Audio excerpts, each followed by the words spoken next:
surprising place to find the likes of Pedro Martinez and Carlton Fisk.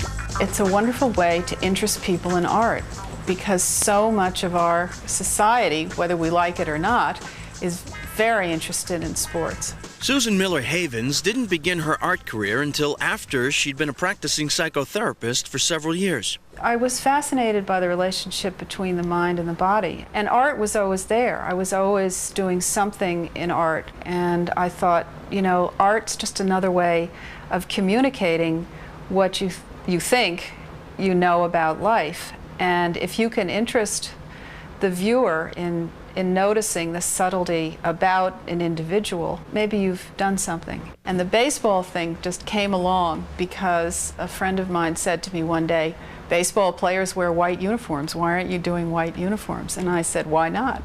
Things quickly fell into place for this former Brooklyn Dodgers fan. If I can say something about people, and if we can think about sports as a metaphor for life, then this would be an interesting challenge. Can you use the Pedro painting behind you to illustrate what you're trying to say there? The challenge was having people look beyond the star status and look at the individual as a way to think about yourself. But I think the important thing is, you know, a photograph alone never makes a good painting. You can't make the subtleties in facial expression or feeling or even the color, I think, if you don't know what you're after. Pedro is not Susan's only larger-than-life personality.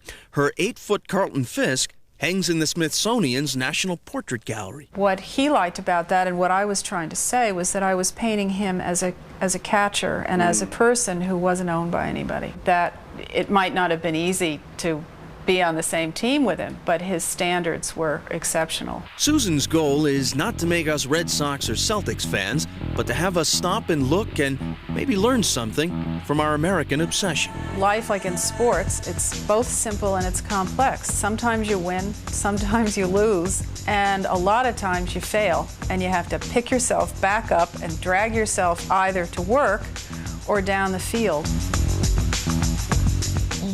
The Eck.